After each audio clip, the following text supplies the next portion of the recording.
Hey guys, welcome to SheKnowsArsenal. My name is Jessica and I'm your host, and you can follow me on Twitter at @itchjacino. So I know I said I wasn't going to do a show, but I had, an hour or so, and I thought, why not just come on? Because we have some things to talk about. But what I want to say first, and there's about 40 of you guys watching right now, make sure you like the video and subscribe to the channel. But what I want to say is, like, first of all, like, what was that tackle that the Villarreal player just did on Fofana? If you guys haven't seen, it's going crazy on Twitter. And this is the second preseason game. I think Villarreal versus Marseille was a little bit more heated than it probably needed to be for a preseason friendly. And then now Villarreal play against Leicester. And my God, the tackle from the Villarreal player on Wesley Fofana was nothing like preseason. The image of Fofana's ankle, the way it was like twisted in the other direction, I mean, that's horrendous. You know what I mean? So I hope Fofana has a speedy recovery. That's horrible. He's a young player and a good player, so hopefully he gets well soon. But it's crazy how Villarreal is moving in these preseason games. Like, it just makes no sense, right? But other than that, I just wanted to pop on real quick and just kind of talk about, I don't want to call it the toxicity, because I feel like maybe that's not the word that I want to use, but just the division in the fan base to me is just at a point of, it's has it ever been this bad? Has it ever been this bad? So I went into a Twitter space earlier, and the conversation, and here's the thing, you guys, is I know sometimes on this channel we can be accused of being too positive and thinking too much on the bright side, and then people get turned off by that. And I completely understand that, because when you're feeling a certain type of way, you want the people that you're listening to kind of mimic those emotions. Sometimes you're not ready to hear another side. You just want to hear that people feel the same way as you do. And sometimes on this show with me and George and Harry and Souls, we just tend to view things a little bit differently. But that's not to say that we don't have some of the same fears that some of you guys may have about Arsenal's transfer window not really going as planned, or going the way that you thought it was going to go. And maybe you think differently than us. Maybe you think that the club is going to bottle it again, and maybe we're just being too optimistic. But, when I go into a space earlier, and it was just, you could just tell the stress levels were through the roof.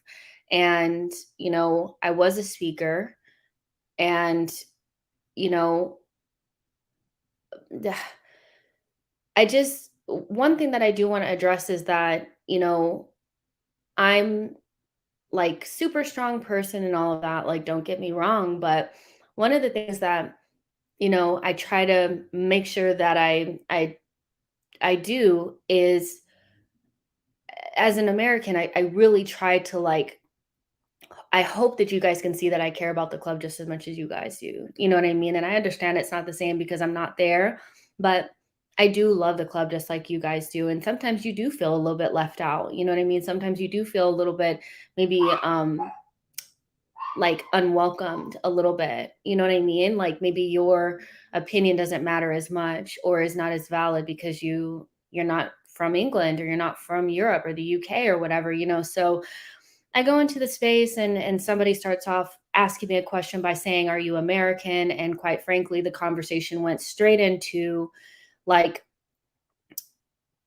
basically, it's not the same because you're American. Like, when I watch games, I get really upset at them, if we lose, and almost insinuating that I don't because I'm disconnected from the club in some way because I'm not um from the UK. And that couldn't be any further from the truth. I just I am just like everybody else where I'm infuriated when we lose. Like, upset when we lose. I'm not happy about where we are as a club, and just because I'm American and I tend to be a little bit more positive, doesn't mean that I don't like the club or I don't love it as much as you do. The only reaction is not to just moan on Twitter all day long about what's going on or what's not going on at the club, right? And I just feel like this is just a specific example that happened to me like today. But I just think overall as a fan base, we just are unable to accept other people's reactions to things, and we tend to categorize them as not as good or not as much of a fan because they're not reacting similarly to me. And even on our side, like, the more positive fans, I think we do this as well, like the people that are really passionate and maybe are a little bit more negative on the club and are vocal about it, we do tend to criticize them a little bit as well, and I just feel like there just needs to be some sort of balance here because at this point, we're just all shouting at each other, and it's tiring. I'm really tired of it, and it's just we're getting up to a really important season, and I would just say that it would just be nice if we could hear each other's opinions and just accept them as so. I don't agree with what a lot of people are saying online right now about our window being a complete and utter failure. When the news of Danny Ings going to Villa came out, I was not super shocked to see that rival fans were saying, like, Arsenal, Arsenal, Arsenal, our window is a joke. Look at what Aston Villa is doing. But to see Arsenal fans feeling the same way or, repeating that same rhetoric about how our window is a failure because Aston Villa is moving at such a pace without applying any context of what our situation is, I feel for me is not the way I would react.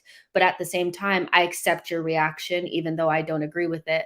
But what's starting to happen is that we are starting to attack each other because we don't agree. And I just think it's getting to the point where it's just tiring. You know what I mean? Like, it's just tiring. And I think we're losing sight of what's actually important here, which is, the players, the club, and we just kind of like need to get behind them. And you can get behind the club and still understand that we're not in the place that we want to be. Not everything has to be negative. So I guess I tend to try to apply context and make sure that I'm applying, criticism where criticism is due and not lumping everything in to one thing. Because even when, I was saying that it was a good positive part of our window that we were signing our young players up to new long-term contracts, the immediate response was, "You're accepting mediocrity, and that's not gonna get us top 4." And that's what I'm saying, it's just you have to give credit where credit is due, and, like, you don't have to be negative about everything because you don't like where the club is at the moment. And, yeah, so it just feels like even though I can't understand how anybody can think that the club is not trying to get signings done because they are, but they're just not happening at the speed that we want them to, so it's not alleviating our anxiety, but we just go so far in the other direction. We haven't done anything in this window, but we have. We've signed Lakanga, Tavares, and Ben White. That's not nothing. It's just not as much as you want or what you expect.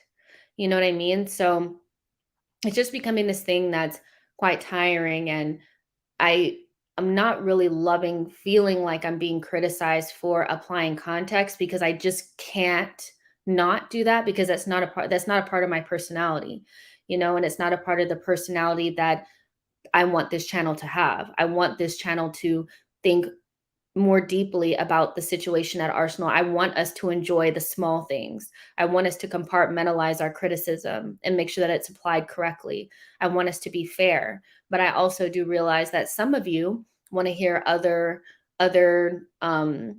viewpoints, and I hear you, and I will make sure that next season I have some other people on that don't necessarily agree with Harry, George, and Souls and I, but it'll always come from a respectful place. Like, I just can't do the yelling and screaming and the harsh words and the cursing and stuff apply, when we're talking about the club, because I can't do it. So I'm just feeling a little down about it, you know what I mean? Because yesterday we were talking about, signing Madison, which is, I feel like, is still on the cards and is something that can completely happen. But Danny Ings is signed for Aston Villa, and the fan base is losing its mind, and it's rough. So this is kind of just like a random conversation, but I just wanted to hop on really quick because, yeah, it's feeling. And just full disclosure, you guys, last summer I was really upset, and the summer prior, about our transfer dealings. I thought we made mistakes. I really did. I thought the summer that we signed Pepe, I was furious, and so, but I wasn't on Twitter at the time. And as I've gotten, like, listen to other people and gain some more perspective and started to inspect a little bit more, like, instead of just reacting, I'm trying to understand the full capacity of the situation that we're in. My thoughts have changed, so I tend to apply that all the time. But that's not to say that I don't think we've made mistakes. And I think that's the misconception, is if you're not raging, you don't see the problems. And I do see them. I can't rage, because I know that Arsenal Football Club is in a long-term whatever. It's going to take longer than one or two windows, and even maybe one or two managers, to get us out of this. So if I know that, why am I going to make myself miserable for however long it takes? And why would I ignore the positive things that I see just because we're not at the end point that I expect Arsenal Football Club to be at? Let's see what you guys are saying in the chat. Um, um, Nashville says, even about the blue stripes on the kit, you should be yelling and screaming about that. Stuart says, I love the channel and respect your views. Thank you. Josh says, I cry when we see photos of the past. Yeah, like, and I get that. I do. Like, I completely understand that. Like, Arsenal, used to be that club. Like, we associate ourselves with winning, with being the best, fighting for, the title, all that kind of stuff. And we've really, really slipped. So I understand that. So when you're looking at the past, you're thinking we're just failing. And I get that. But we also I think we almost have to leave that there and deal with where we are at the moment. Because if we constantly are just saying, like, if it's invincibles or bust, then we're just going to be miserable the entire time. I saw somebody, like, saying that we've been mediocre for like 15 years, and that's actually not true, because we may have not been mediocre. To me, is where we are now, mid-table, not really fighting for anything, not in Europe, that kind of thing, Europa League.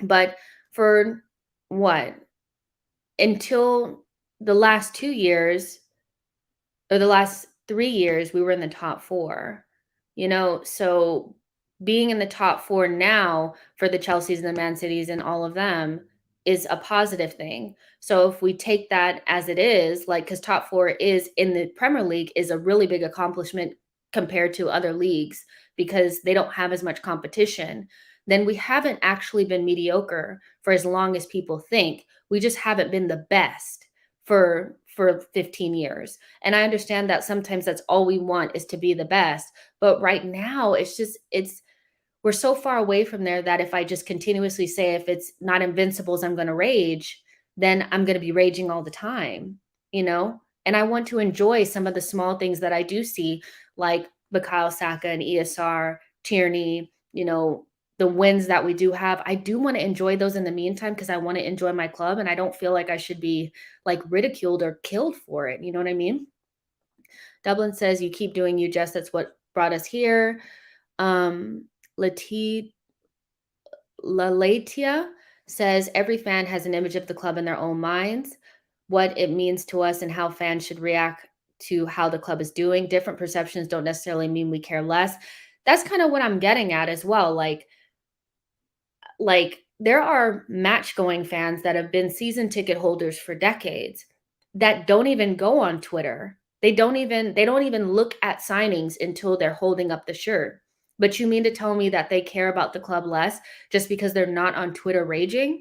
You know, it's just Arsenal means something different to everybody, but that doesn't necessarily mean that you don't love them if you're just willing to if you just think differently. And I think we're getting into that dangerous territory where if you don't agree with me, you're not a fan. And that's not really it.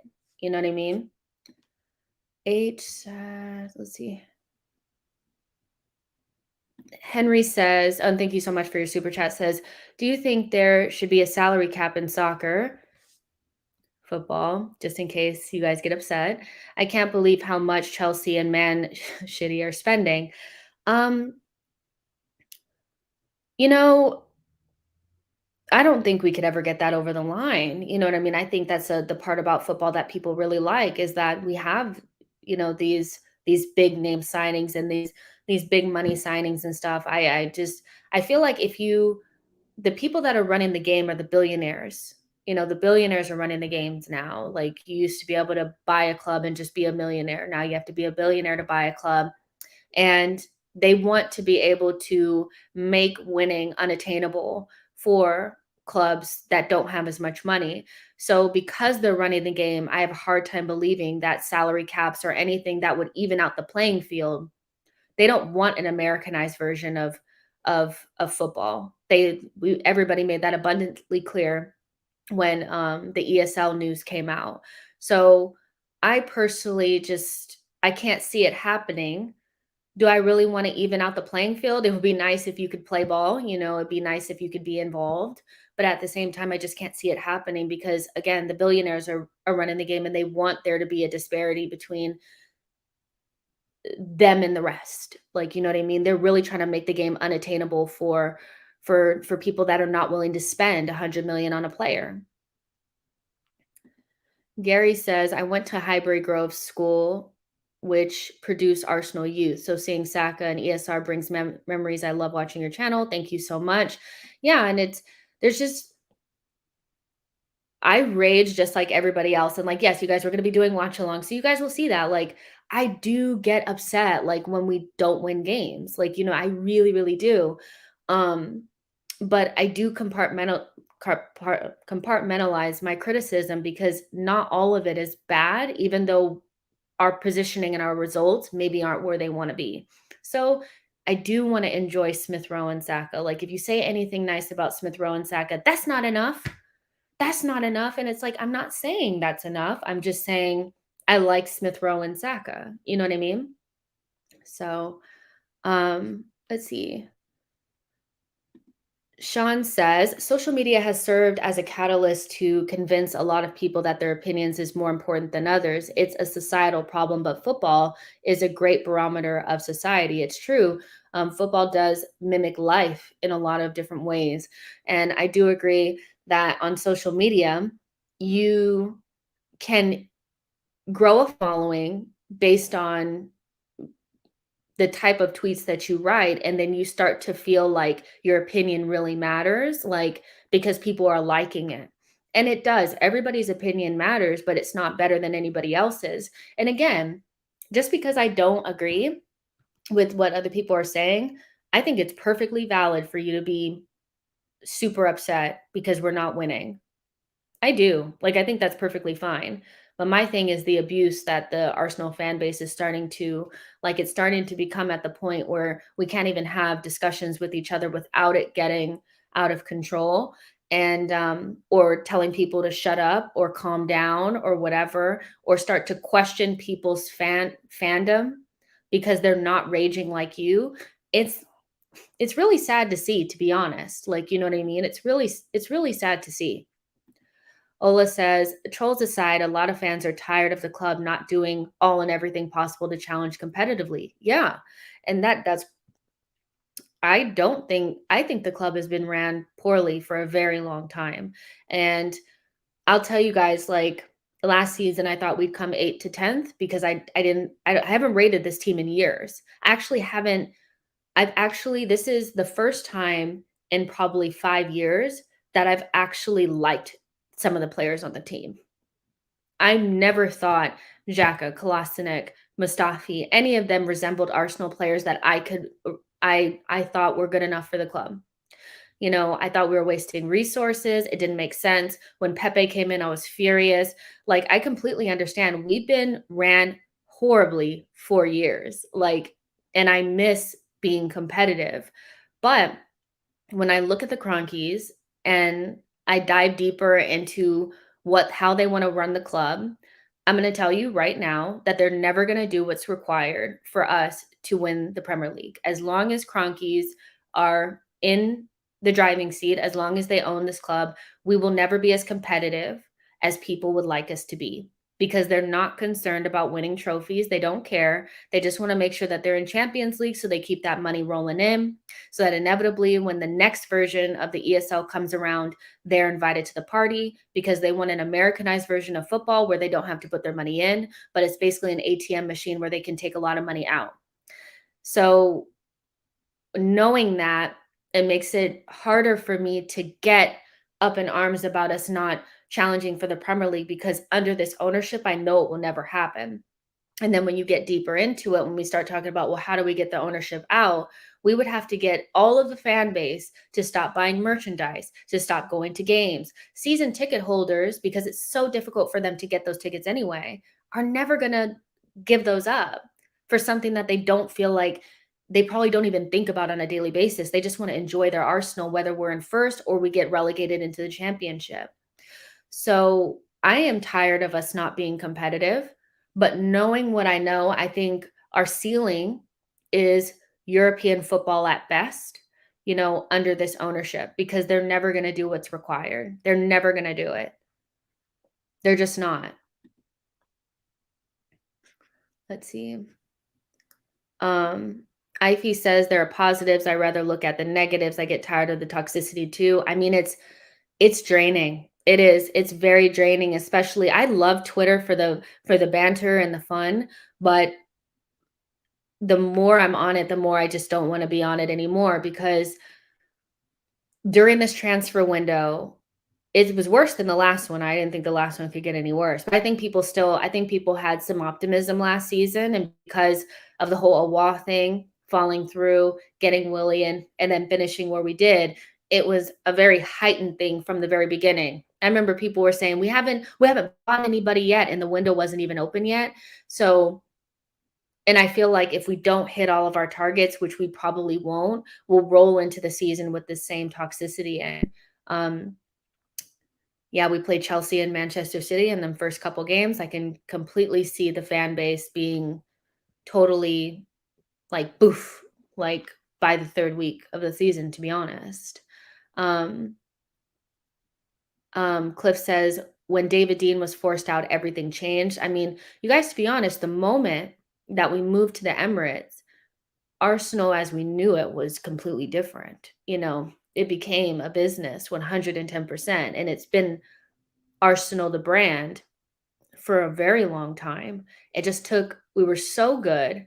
and Arsene was doing a lot of things to help us stay where we were, that it took until him leaving and pretty much the glue to just kind of come loose for us to see how bad we actually are, because we've been bad for so long.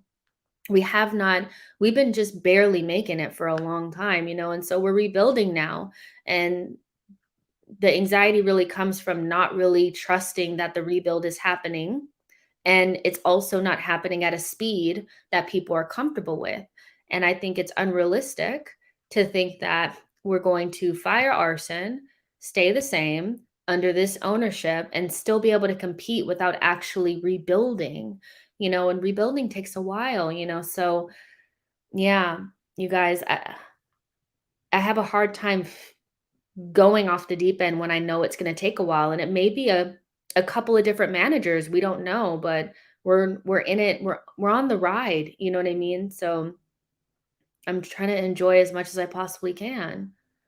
Seawalder says, I'm the only human alive that never joined Twitter. I think I didn't really have one until I wanted to see transfer rumors. Like I wanted to see transfer rumors and I couldn't see them as quickly as I wanted to. So one of those summers I downloaded it and I only really used it to like I would just put in Arsenal transfers when the transfer window came around and I would look at those. And then so yeah, I didn't have one really before this at all. It is fun unless you're an Arsenal fan during a transfer window. Let's see. Stewart says, no escape for Arteta with fans in the stadium now. He will feel the heat. We did say at the end of the at the end of the season, I thought that one of his saving graces was not having fans in the stands, because fan discontent could really expedite, you know, a coach's like sacking. It really can. I do think Emery had that. He once they started seeing that people weren't showing up to the stadium, I remember it was one of those games where they showed the stands and it was like there was a lot of empty seats. And like the next day Emery was gone. And so if there's a lot of fan discontent, I can see maybe a lot of pressure being put on Arteta. Um, and I do see the toxicity growing. It's going to be also interesting to see how the players, um, how they perform under pressure from the fans again. I personally think we have some players that don't perform well when fans are in the stands. I think they were better because there wasn't fans. Bern Leno being one of them, Granit Xhaka being another. Um, and so we'll see if they're able to perform under more pressure. It's funny that when we were playing behind closed doors, we were winning. When we were playing in front of fans, even a small bit of them, even at home, we couldn't get we couldn't win. So it's going to be really interesting to see how this team reacts and how Arteta reacts to having constant pressure with fans in the stands. I personally am looking forward to it. I think the game is faster. I think that teams play with more intensity when fans are in the stands. So we'll see. And I think there should be pressure on Arteta to he needs to get more out of this team than he has done. Our team is not great. It's not top four, but what we have now definitely should be a lot more competitive, I believe. And I feel like some of the things that he's done on his own has hindered us from being able to get results. So I would expect him to have learned from his mistakes last season, and for us to see some better return right off the bat as well, even with the players that we still have. Let's see. Nashville says, we're going to start Xhaka, El Neni, Laka, Abba, and Bellerin against Brentford. Don't worry. You will be a negative show soon. I mean, I'm also like, you know, I am a lot more critical of Arteta when I'm watching him actually coach. A lot of people say like I'm not as negative on Arteta as they probably would want me to be, but I do think Arteta makes a lot of mistakes, and I don't always love the things that he's doing. I think his management needs work. I think he takes a long time to make substitutions. I think he tinkers too much, and then we have these players, and what do I really expect out of them? I expect quite similar results. Like with Xhaka and Neni, they're not going to get any better. They're probably as good as they're going to be. Laka Abba, they're pretty much declining 30-year-olds. And then you have Bellerin. So, yeah, I don't expect, unless even if we win the game, there'll be negativity based on the people that are still on the pitch. But yeah, we'll cross that bridge when we get there. But I'm more concerned about Arteta learning from his past mistakes and him being able to apply what he wants the team to do on the group of players that he has. Because ultimately, that's his job, is to get the most out of the group that he has. And although I don't think this group is great, I still think he can get more out of them. Let's see. Finnan says, I just can't see Arsenal improving under Kroenke family, but we have actually been given a lot of money to spend, but we have spent the money badly over the years. And that's another thing with the Kroenkes, is that one of my biggest criticisms of them is not really about the money, because we have spent money. I think there's a big misconception about whether or not we've spent money over the years. We may not have spent as much as Man City and Chelsea and Manchester United had over, you know, we may not have spent as much as them, but we have spent. We just spent it so poorly, and the money comes out of the club. And that's the thing, is the Kroenkes have always wanted to be self-sustaining, and having the money from the Champions League always, that's like reoccurring, a reoccurring transfer all the time, into their bank account, and then they can use that instead of pulling money out of their own pocket.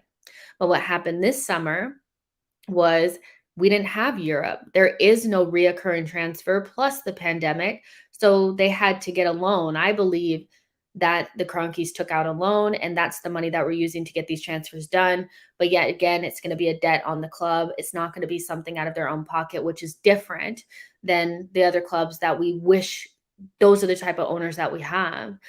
So it's, yeah, and then they don't hire well. That's another part of it, is I'll never understand like some of the hires that they made, Raul being one of them. If all it took was for Raul to say, yeah, I worked at Barcelona, but don't look at my track record there, no big deal.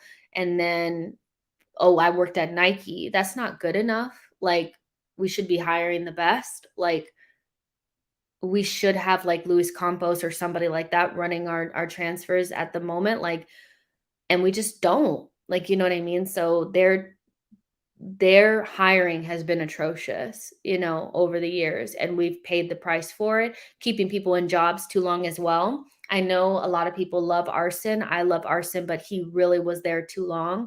So part of running a business is knowing how to hire, and they're atrocious at it. And a lot of that has to do with them being absentee. So they don't even know who the best people are for the job, I would argue, for me, a bigger issue than Arteta is Edu, because one thing in a self-sustaining model is you need to have a technical director that really knows how to sell players high and buy good deals, like be able to establish what a good deal looks like and be able to take advantage of that. And I think his inexperience may be a bigger hindrance to us moving forward as a club than Arteta and his coaching. I'm more concerned about Edu and his appointment than Arteta's, even though Arteta may end up being a really big issue in the future. Let me just fix my camera really quick. So, do you guys agree? Who do you think is who gives you more anxiety? Is it Edu? Like, so we're in the transfer window right now. Do you think Edu's inexperience of being able to like identify when to sell players, how to sell players at the right time to get the most, the biggest fee, and knowing how to identify the right opportunities in the market, do you think that's a bigger issue than Arteta actually on the pitch, like on the sideline coaching the team? Because if Arteta had better players to work with, he might be able to do better. But when I see Edu, I'm not quite sure. I'm not convinced that he knows when to sell and when to hold on. And that's becoming like a growing theme in my mind. And then I'm wondering if we're trying too hard. Like, I like that we're trying to go after players, but some of them I just feel like are out of our range. And would it not be better to get safer deals done that still improve us than going after the Locatellis and the Martinezes of the world? And missing out on them, so for me, it's more Adu than Arteta, but you guys can let me know what you think. Um, all of them. Yeah, Lone Star. Um, Jean Ren says, I still trust Adu and Arteta. Okay. Jasper says, completely agree. Adu is a lot bigger liability. Yeah, that Fofana leg break, you guys, I can't, like, that is horrible, like, preseason etiquette from the Villarreal player. I just can't, just looking at it was horrendous. Um, High Tech J says, Adu is a clown. It's just something's not sitting right with me with Adu. He seems a little bit too slick, you know.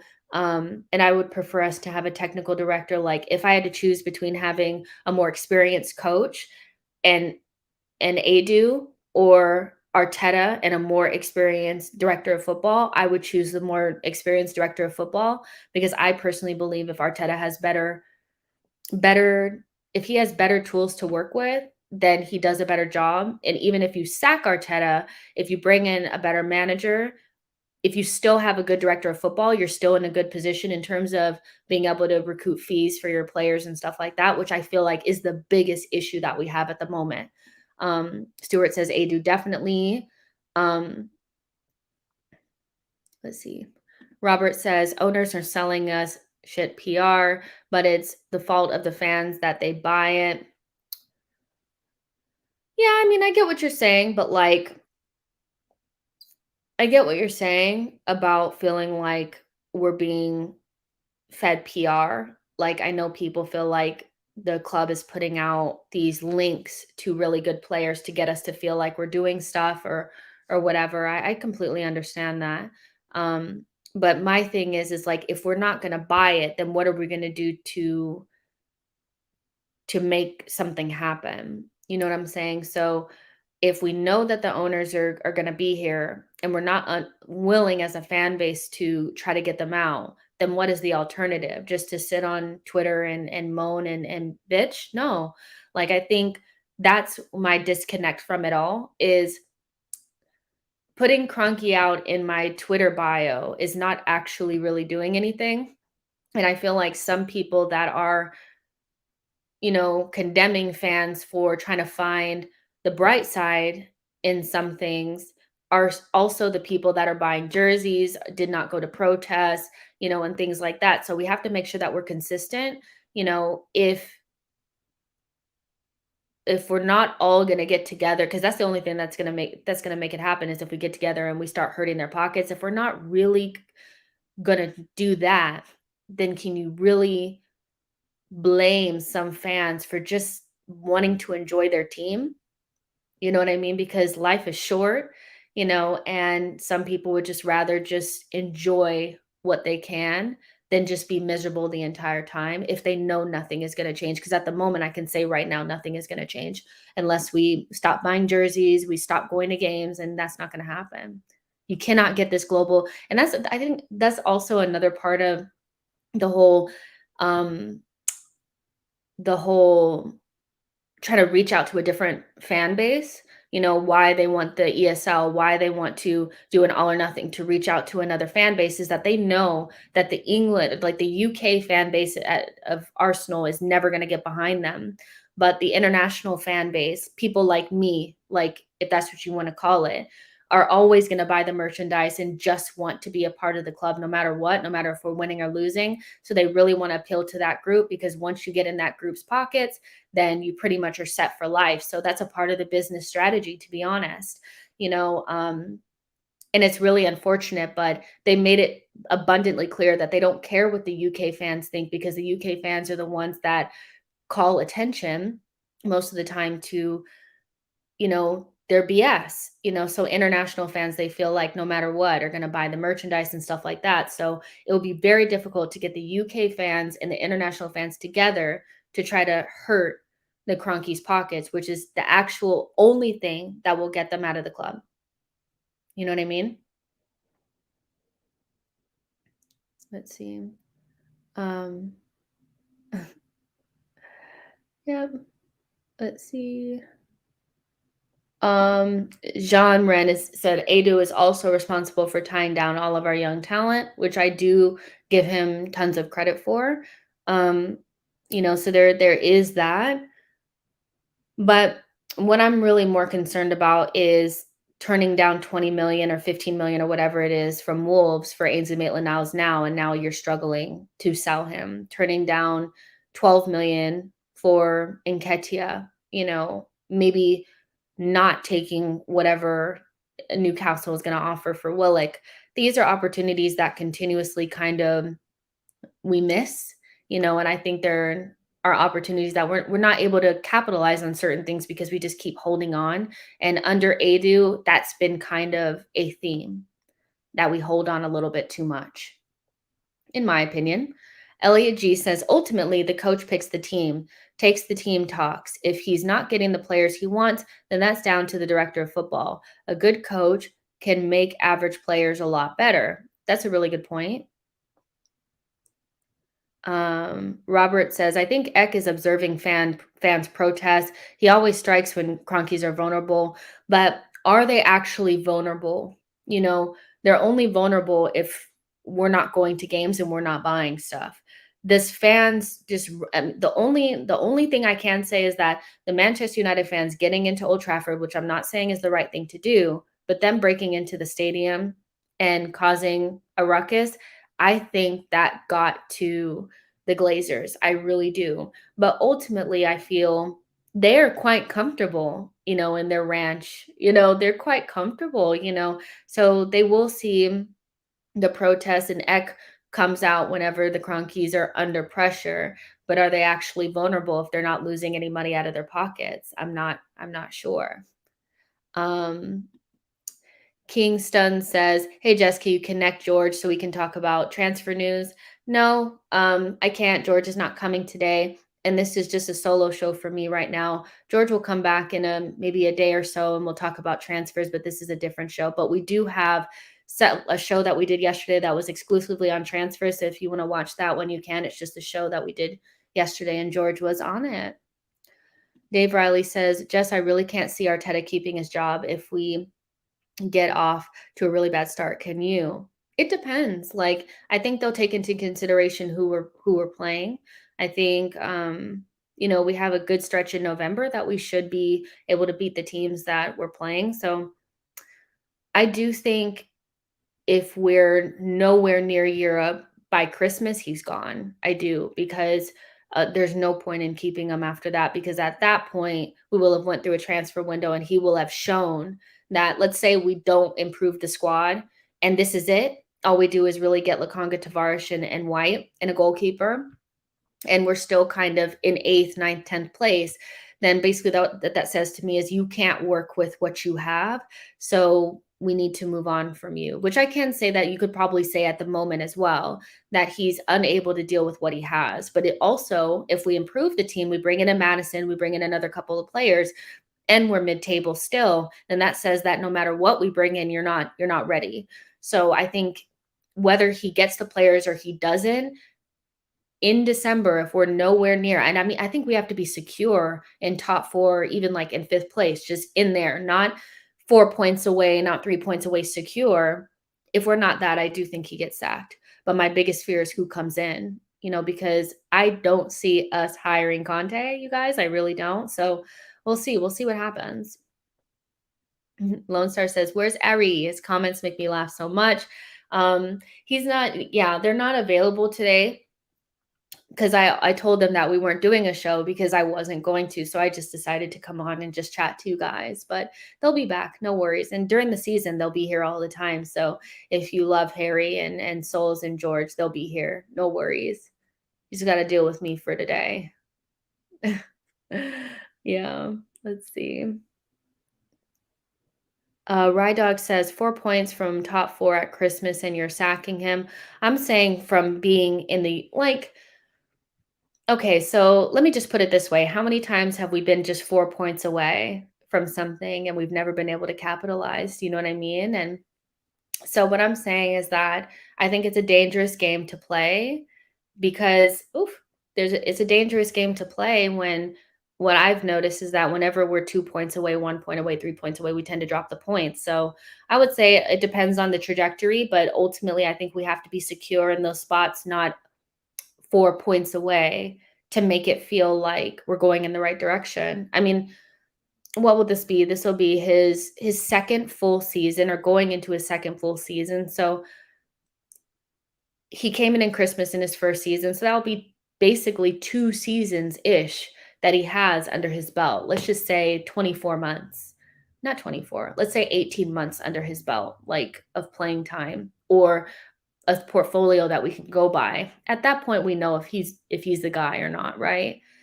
So that's all I'm saying.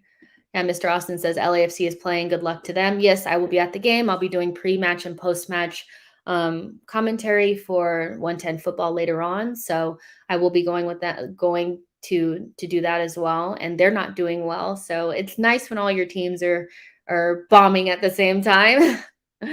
Ah, so Stuart says, at what point in this transfer window do we start to panic? I mean, you start to panic when you want to. My thing is um I think if they say we're not going to get Madison, or if it looks unlikely or we haven't put in a bid by next week, I would start to panic, because then I would start to think that we don't have the money, you know? So, yeah, I'm gonna wait a little bit longer to start panicking, because I do think that there'll be some sort of deadline madness going on. But yeah, I mean, start panicking when you want to, if you're not optimistic, you're not optimistic. I mean, I can understand why. Let's see. Yeah, some people are saying 4 points off top 4 is not bad, but the thing is we don't have Europe. Um, we will have improved the squad. At least we will have, increased the bottom of the squad, or we have Tavares, Lakanga, and White, and we probably will get somebody else as well. So my caveat to 4 points off top 4 in December is, how many times have we been 4 points off of something and not achieved it? And it's not really about top 4, but if we're sitting in 6th place or 7th place and we're 4 points off of top 4, but there's like 4 or 5 teams, or like 3 teams in between us in those spots, I'm worried. You know what I mean? So it really depends on what it looks like, who we've played, all those good and wonderful things. But, you know, um, I just think we need to be secure in that top 5. And if we're not, and we're talking about 6 points off, 4 points off, we need to remember that we've been here before. Let's see. I would take 5th place, but like I'm saying, like, if we're in December, January, and we're hovering around 7th, talking about we're only 4 or 5 points off of top 4, top 5, top 6, whatever, then I'm like, we've been here before. We're always just a couple points off, but we never really get over the line. Um, yeah. Nashville Gunner says 6 points off and it's Potter time. Oh my gosh, would you guys take Graham Potter at Arsenal? I don't even know. I can't even think past Arteta right now. I want him to do well, and then we'll cross that when we get there. But yeah, I just want to talk about it for a second, you guys. Like, seriously, today has been a little bit like, oh my gosh, but I do hear everybody's concerns and I respect them, you know. And we'll just see where we go from here. But again, I do mean what I say. Like, I hear that people want to hear different perspectives, because me and George and Harry and Souls tend to agree quite a bit. So I will bring other people on, that have different perspectives too, so you feel heard and represented in a conversation on my channel. But yeah, there's 165 of you guys watching right now on all platforms. Thank you so much for bearing with me. The guys will be back on other shows, so you just had to bear with me for today. But make sure you guys like the video and subscribe to the channel. I will be back tomorrow. And yeah, bye guys.